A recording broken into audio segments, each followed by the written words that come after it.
The containment field hummed with a violent electric violet intensity, barely holding back the carnage unfolding within the arena. A massive, chitinous gladiator was currently trying to climb the sheer energy wall, his claws skidding frantically against the hard light, eyes wide with a primal terror that transcended species barriers. In the center of the ring, surrounded by the wreckage of two other elite combatants, stood Cadet Jinx Harper. She looked bored. "My dog exists in 11 dimensions," Jinx shouted over the panicked screeching, her voice amplified by the arena speakers. "He just wants to play fetch. You are making it weird." The creature at her feet, a shifting, fuzzy geometry that the human brain could only interpret as a golden retriever, made of fractals and nightmares, barked. The sound shattered 3 rows of reinforced glass in the observation deck. This was the problem with the Galactic Council and their assessment of Earth. They understood the physics, but they completely underestimated the biological insanity of a Death Worlder. 6 hours earlier, the corridors of the Xenon Orbital Institute were blindingly bright, a sterile expanse of white chrome and floating holographic displays. It was a testament to order, precision, and safety. Naturally, Jinx hated it. She was tightening the straps of her gravity boots when the light in the hallway dimmed, blocked by a wall of muscle. Instructor Vilos loomed over her, flanked by 2 of his sycophants. Vilos was a Korgath, a species that resembled what old Earth writers would have called Space Orcs. 7 feet of green dermis, tusks, and an ego that possessed its own gravitational pull. "You are late to the conditioning sector, primate," Vilos rumbled. The sound vibrated in Jinx's chest. "I was feeding my support animal," Jinx replied, not looking up. "He gets cranky when his blood sugar drops." Vilos laughed, a wet, guttural sound. "That rodent? You humans and your pack bonding. It is pathetic. You cling to lower life forms because you lack the strength to stand alone. This is why humanity will never hold a seat at the high table. You are soft." Jinx finally looked up. Her eyes were sharp, calculating the distance between his chin and her knee. "We prefer the term adaptable, and it is called human ingenuity. We make friends with things that eat people. There is a difference." Vilos sneered, leaning in closer. The smell of ozone and alien musk was overpowering. "Today is the combat assessment. I have arranged a special scenario for you. 3-on-1, no weapons. Just you and your Terran spirit against Apex biology." It was a rigged execution match. Everyone knew it. The Korgath were considered an apex predator in 6 systems. Humans were considered excellent accountants. "Are you sure about that, Vilos?" Jinx asked, her voice dangerously calm. "There is an old saying on my planet, never bully the species that domesticates apex predators." Vilos ignored the warning, shoving past her. "Bring your pet, Harper. I will enjoy crushing it first." Jinx watched him walk away. She reached into her bag, patting the soft, shifting fur of the creature sleeping inside. The fabric of the bag rippled, briefly showing a view of a nebula that was light years away.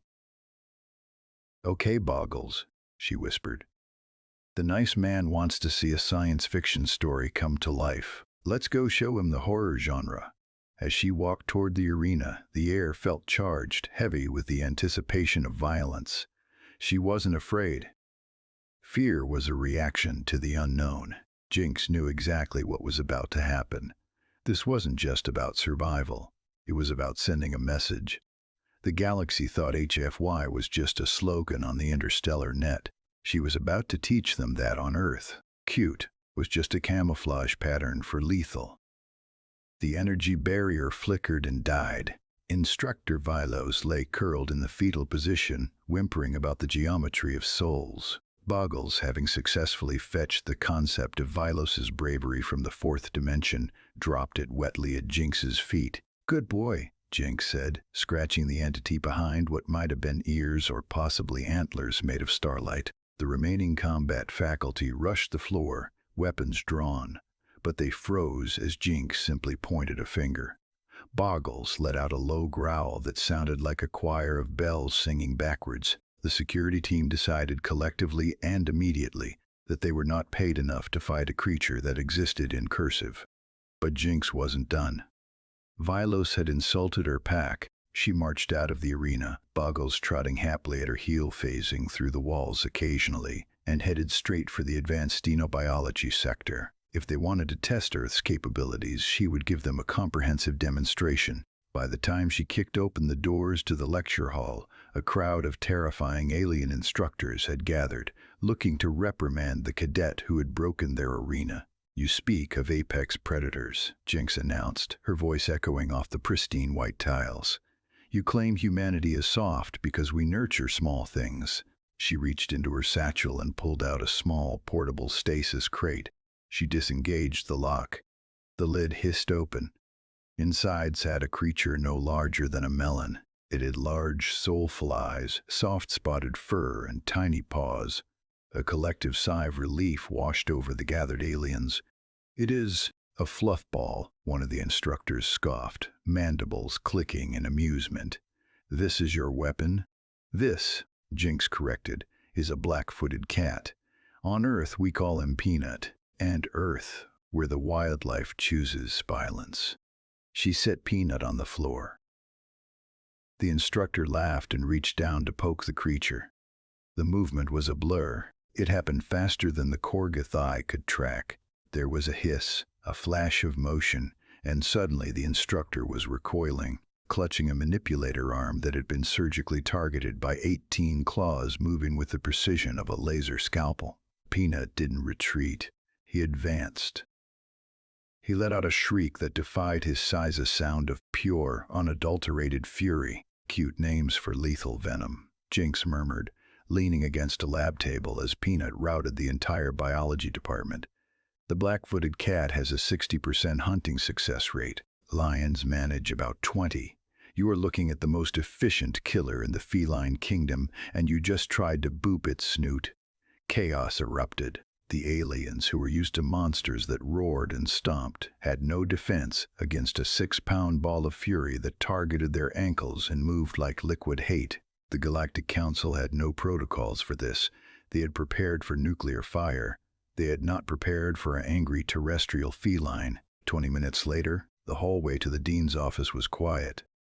Jinx walked casually, her boots clicking on the floor. Boggles was back in his dimension bag, and Peanut was purring contentedly in her arms, looking innocent and sleepy.